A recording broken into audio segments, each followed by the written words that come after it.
and to study for the test that I have in, 12 hours in Anglo-Saxon.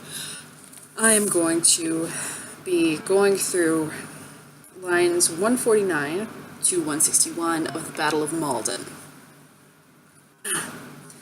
I'm going to read it first in Anglo-Saxon and then break down the grammar and do a little translating as I go. Or, well, translate it, then note important grammar parts. So, yeah. Cigarettes. Forlet that ringa sum darodd of handa, fleren of folmen that said to for the ewat, thurthone athalan athelredis the.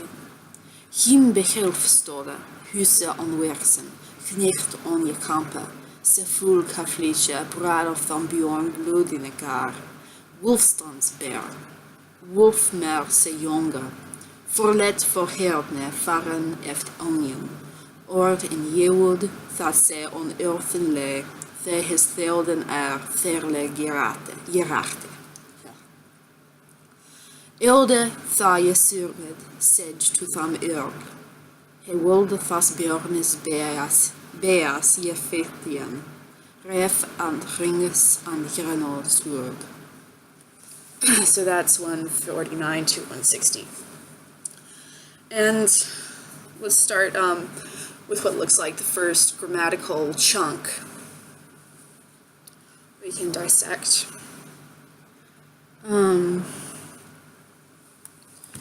So, forlet tha dringa sum darov auf handa.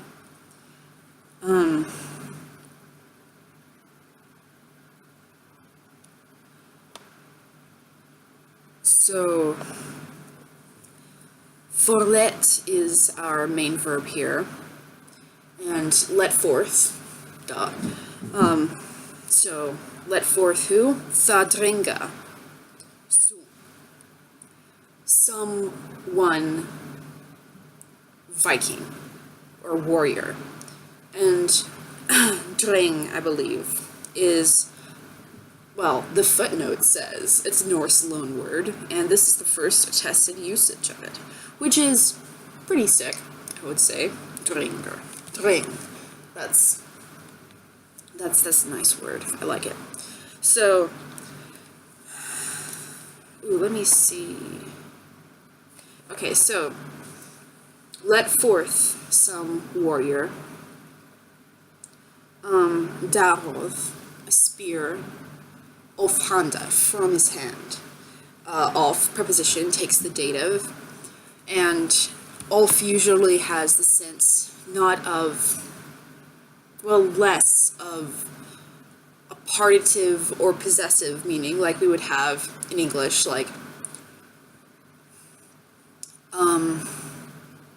the book of Ford, or a few of the men, possessive and partitive respectively, and more has the sense of from, which is also, for you Latinx out there, is the same as X plus the ablative, out of. So yeah, just think of off can function kind of as an X. So we have that, and then we have what looks like some kind of subordinate clause thingy. Fleren of folmen that se to forth joat. Let me look up folmen, because I have flippin' forgot what that means. L does come before R. F-O-R, F-O. Ah, there's my name. Ford. It means Ford.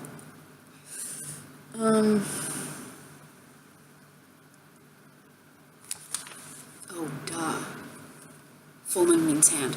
Alright, fleren, it flew off folmen, again that sense of X in the off.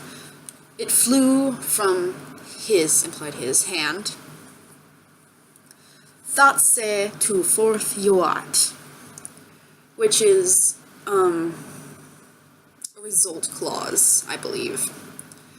If we were in Latin, this would be ut plus the subjunctive. But here we have that. So that, se, it, the spear, darav, which is now the nominative because the subject is clause. Yawat went to forth. Right? Fourth means fourth, I think. Thur thona Athalan, through the prince, the Thane of Athelred. Athelred's Thane. Oh yeah, that's Beornoth. So, if you've read the Battle of Maldon, you will know that it is a show of, well, bad words. But essentially, this dude, Beornoth, is cat down. No. Shit. Sorry. Well, I've already said the word shit, so Battle of Maldon's a shit show. Beornoth is this dude who's like, oh shit, Vikings are coming to attack my town. They've been on this like pillaging rampage down the coast, so I better get some folks and defend myself. And so he gets a bunch of his peeps, and he's got an unspecified number of trained warriors, his older retainers, and then he has a larger number of farmer dudes who have been given weapons, or are using farming listed as weapons, that sort of thing. And anyway, they're camped out by this river, over which the Vikings are camped. Well, not over which, there's a little island in the middle, and it's close to the coast. So when the tide goes down, there's a land bridge, really tiny, from this island to the mainland where Beornoth is.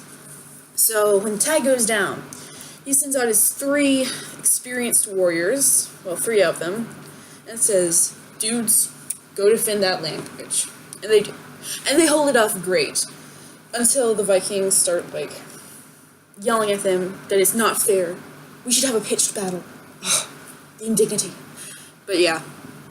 And Beornoth it says he's overcome by his overmod. His over pride, his over spirit. And that is a super interesting term. I'm pretty new to this poem, so I can't really give you the most detailed lecture on it, but cat, get away. Yeah, overmode. Is it an excuse for stupid direction of your battle? Stop it, cat. Is it something else? What is the psychology behind this? Is there psychology behind the choice of this word? Stuff like that. Or, well, accurate character psychology. But, so, yeah, Beornoth lets them over to stage a battle, and he mostly has farmer people fighting instead of trained warriors, so the battle goes really shittily. And they pretty much all die except for some cowards who run away. And, it's, the whole poem can kind of be looked at as an exercise of steadfastness of spirit in a physically or situationally fluctuative environment, which is actually, I would love to write a paper on this someday, but the opposite of the wanderer, which is, a guy in the North Sea sitting in a boat contemplating how the Germanic hero culture or warrior culture has kind of fucked him over, which is like complete stasis of environment contrasted with this recursive, constant transformation of mentality. But yeah, anyway, now that I've spent like 10 minutes talking about this, and we're only like 3 lines in, let's continue. Him behelfa stod, huset on Wersen is our next chunk. and him behelf by his Beardmouth's side, or by the side to him, I think, would be a little more literal. Stood. Huse onwersen. Huse either means boy or warrior. Let me look that up right quick. But unwaxed, unwersen, ungrown, half-grown. Huse. No, not Huse. Yes, young man. Anyway, a youth, half-grown. Knicht on je kampe, a knight on the battlefield. Se full kafliche, who full boldly brad of Thambjorne, brought out of, brad of Thambjorne, the warrior, blodine gar, the blood-drowned or blood-drenched spear, which, that's pretty metal. Wolfstansbjörn, Wolfstan's child, Wolfmerse Junge, Verlet, or, Verherdne Faran of the Onion is our next looking like chunk, because we've got Wolfmerse Junge, we've got some nominatives in there, as you can tell by se, that little, article of the nominative masculine, singular. Verlet is, we've seen that before, that's a verb. It is our very first word in this section. Wolfmar the young let forth Forherne, the very hard spear. Forherne is here, it is an adjective, but it's acting substantively, so that the very hard where is what's said, where spear is implied. Faran eft onion. Far off again. And then we have ord in yod. The spear point went in. That se on earthen lay. So that, another result clause, he on the earth lay. And then we have an appositive in the entire next line describing se. We have the his theelden therle jerachte, that he that his lord, his liege earlier. Just there, I mean.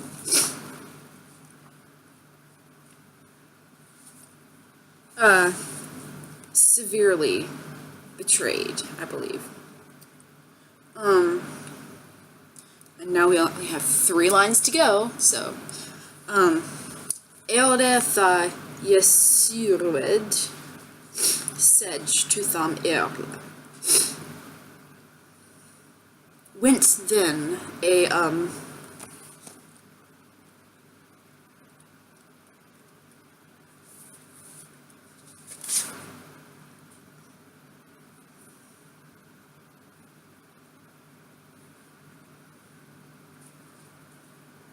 an armed man.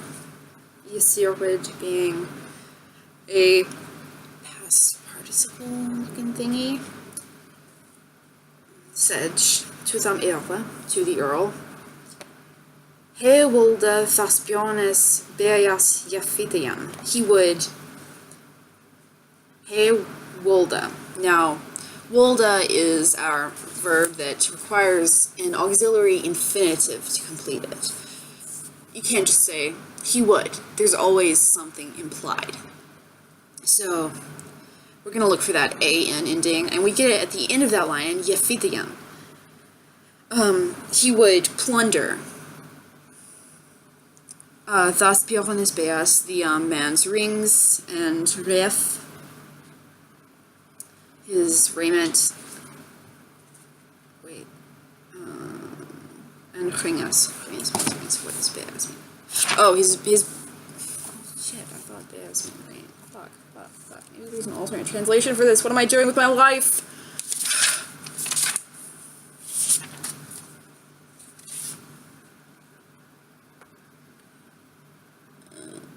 Well, shit, that does mean... Okay, 2 different words for rings. Because... Stop it, cat. We didn't have enough biblical-style repetition in Anglo-Saxon poetry before these lines were composed. So, his rings, and his raiment, and his rings, and Jernald sword, his decorated sword. Okay. That is lines 149 to 160 of the Battle of Maldon. In translation-ish. And, yeah. I'm mostly doing this so that I can motivate myself to go through these lines piece by piece by piece and parse them because I have a test tomorrow and because I want to internalize this poetry for the future. And if somebody gets something else out of it, then great. But yeah, I kind of need the motivation of embarrassing myself by having to look up words that I don't know in order to make me remember them. So, yeah. I'll try to show you my cat so you'll at least get something out of this before I leave. Hey, Jenny. Come on, girl. Come over here. God damn it, cat. Oh, I got you. Ginny, say hi. Everybody, this is Ginny. Her full name is Je ne sais quoi. I won't tell you her middle names because they're super embarrassing for her, just like the way I'm holding her right now. Yeah, she's pretty used to unwanted affection, but she's really sweet. She likes to fuck up everything I do when she can, and I love her. And if you're watching this, I wish you were right here, so I could give you a cat to pet after suffering through that brutal butchering of Anglo-Saxon poetry. But yeah, I'll be making some more of these videos tonight, and I hope you have a good one. And bye!